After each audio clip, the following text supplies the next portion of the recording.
Maintenant, c'est le moment, avec l'intelligence que nous sommes en train, c'est le moment de clore cette intelligence. Accord simplifié signifie on donne les quitus à un président d'aller négocier, parce que c'est son apanage.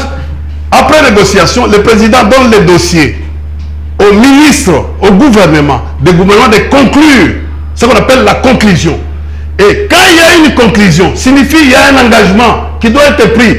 Maintenant, je demande à mon vieux Caméré, comme l'accord ne voulait pas qu'il y ait une autorisation, le régime d'autorisation, l'accord va dans le régime d'information, où on appelle le régime informatif. C'est-à-dire, aussitôt que Mme Kaya Kwamba a signé, il faut que cet accord passe au Parlement pour la conformité, pour voir s'il y a eu des erreurs ou il y a eu des fautes d'ordre technique qui ne se conforment pas à notre Constitution.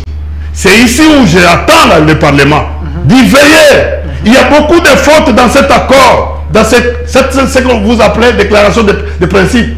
Les 6 principes sont terribles. Ne condamne jamais, ne condamne pas les pays agresseurs. Tu sais, ils nous mettent tous dos à dos. On parle de respect des territoires. On dit qu'il faut que les réfugiés congolais qui sont au Rwanda puissent revenir, ainsi de suite. C'est des principes normaux. Qu'est-ce qui dérange? Excusez, c'est une humiliation. Une minute en chute parce que... Non, c'est une humiliation. Tu as suivi Herman Cohen hier?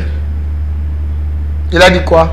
Il m'a scandalisé quand il a dit que... Je n'ai pas voir l'illustration d'Herman Cohen. Au département d'État américain, les Kivu est déjà parti dans cette administration. Il peut faire ses choses. Non, mais j'ai dit, écoutez... Il peut faire ses choses.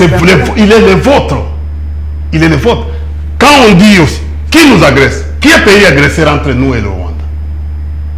Attendez, pardon. On va disséquer ça. Qui est pays agresseur? C'est le Rwanda, non? Il agresse la RDC. Nous sommes un pays agressé. Le Rwanda est un pays agressé. Mais cet accord dit ceci: le respect de la souveraineté et de l'intégrité territoriale des 2 États pour garantir à une stabilité à long terme.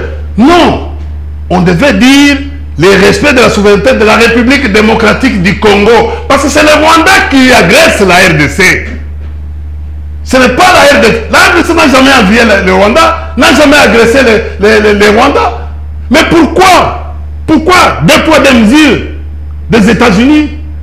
Pourquoi ça? Regarde 2. Principe de non-ingérence dans les affaires internes.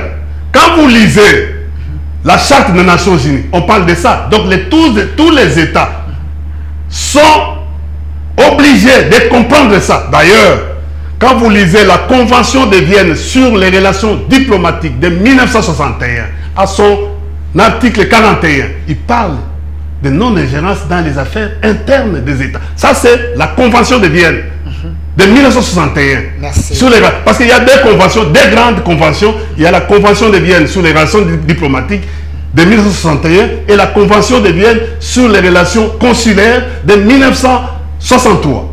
Donc ici, quand on dit non-ingérence, cette matière devait donner leçon au Rwanda. Parce que c'est lui qui est... C'est le Rwanda qui veut non seulement nous exploiter nos minéraux, attendez, les Rwandais cherchent à co-gérer la RDC avec. Cher ami, tu sais, 5e principe, parce que je saute rapidement. On dit, regardez ce qu'on a dit. Les retours sûrs. Pourquoi on doit dire, au lieu de dire les retours, on dit les retours sûrs. Ça a toujours été le préalable pour les Rwandais. Ici encore, cette dame-là, Maman Kaya Kwamba. D'abord, il faut avoir sa fiche signalétique. Ce qu'on appelle dans les études de Best Maps. Oui, BEPS Maps. On doit avoir. Elle est qui, normalement? La RDC devait comprendre elle est qui, elle joue pour qui. Parce que le 14 septembre 2024, elle a signé, c'est elle qui a signé au Luanda, ici à Luanda, un accord pour la neutralisation du FDL, c'est-à-dire les fonds du commerce rwandais, c'est elle qui est avantagée. Vous avez oublié qu'elle vient du Rwanda, elle a travaillé au Rwanda, à ce qu'on appelait dans les temps GTZ, mais aujourd'hui on appelle GIZ. C'est une agence de renseignement. Vous voulez dire allemande. Que c'est une traîtresse? Je dis, non, moi je n'ai pas de qualification. Non, non, mais on doit savoir. C'est pour l'intérêt de la nation. Mais j'ai dit, non, ce n'est pas... C'est pour l'intérêt de la nation. Mais pourquoi vous les opposants, vous pensez que... Je suis en train de vous donner pour aller en profondeur. Tu sais, dans les études, vous savez, le Rwanda a un centre d'activité